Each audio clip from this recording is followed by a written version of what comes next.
Mayong adlaw no sab mga igsoon. Aniya no sab kita sa atong inadlaw nga leksyon. Huwebes, Oktubre 2. Ang uluhan sa atong leksyon karon mga igsoon naguluhan og maoswagon ug malampuson. Ang atong leksyon mga igsoon giunahan kini og usa ka pangutana. Giingon diri basaha ang Josue 1:7-9 uban sa Genesis 24:40, Isaiah 53:10 ug Salmo 1:1-3.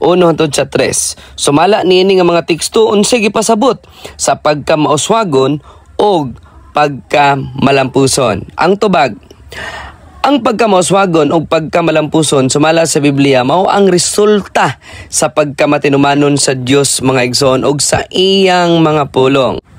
Ang kalampusan dili lang makita sa material nga butang apan sa espirituhanong kalinaw, kalipay og paghiusa sa kabubuton sa Dios.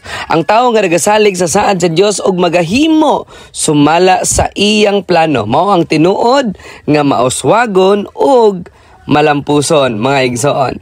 Diri sa atong leksyon, nay ginaingon dinhi nga ang pulong tsalak nagpasabot og kalampusan nga naa sa plano sa Dios ug ang pulong sakal nagpasabot og maalamon nga lihok ug matinud-anon nga pagkamatinumanon.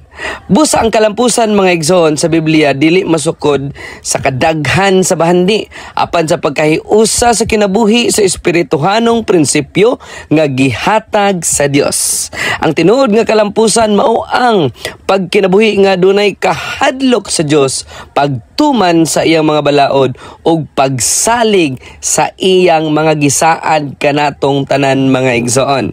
Na ikaduhang pangutana dinhi sa tong leksyon, ingon diri basaha ang Roma 3:31.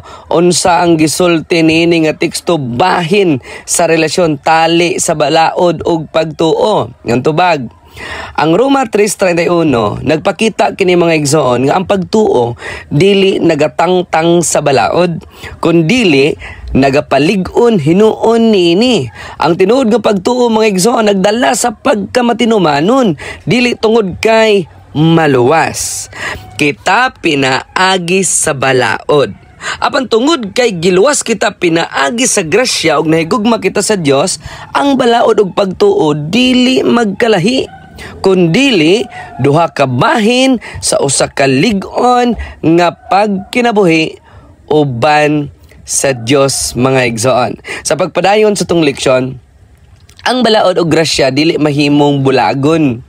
Ang balaod mga igsoon nagtudlo sa sala og nagdala kanato ngadto kang Kristo, samtang ang grasya mao ang nagahatag sa kapasayloan og pagkamatarong nga wala nato makabot pinagi sa kaugalingon. I hope klaro kaayo ni mga igsoon kining atong leksyon karon may tungod sa balaod ug sa grasya. Mao kini ang buhaton sa Dios. Ang balaod magtudlo sa atong sala ug si Ginoong Hesukristo pinaagi sa grasya maghatag og kaluwasan mga igsoon. Na ikatulong pangutana dinhi sa tong leksyon nag-ingon diri.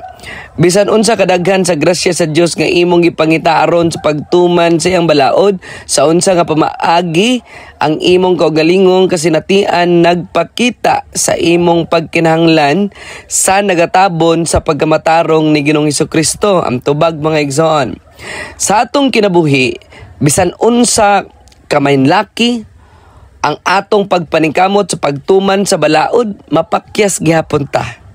Ang atong kasinatian nagpakita nga kinahanglan gyud nato ang pagtabon sa pagkamatarong ni Ginoong Hesukristo. Nganuman mga igsoon, tungod kay ang iyang grasya mao ang nagahimo nga posible nga mapahinungod nato ang atong kinabuhi ngadto sa Dios. Ang atong kaluwasan dili gikan sa ato ang kaugalingong kahago lamang mga igsoon, apan gikan sa pagtabon ug gahom nga gihatag ni Ginoong Hesukristo sa matag usa kanato mga igsoon. Diri sa atong leksyon sa adlaw nga Huwebes, ang kinatibuk-an niini bisan ang titulong nga maoswagon ug malampuson nagpasabot kini mga igsoon nga ang tinuod nga kalampusan mao ang pagkinabuhi nga nahiusa sa Dios. Ang kalampusan dili lang sa pagkadato apan sa pagkabot sa kalinaw ug paglaom nga gikan kang Ginoong Hesukristo. Kung matinumanon kita og masaligon sa iyang saad, mahimong atong katagamtaman ang tinuod nga pagkamauswagon.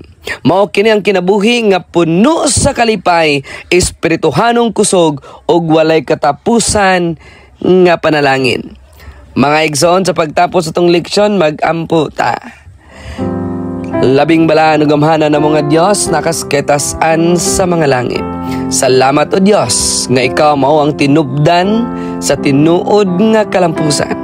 Tabangi kami nga magpuyo nga matinumanon og puno sa pagtuo aron among masinati ang tinuod nga mauswagon ug malampuson nga kinabuhi uban kanimo Dios. Kining tanan among ginasali, ginatugyan, ginapasalamatan in the name of Jesus Christ, our personal Savior.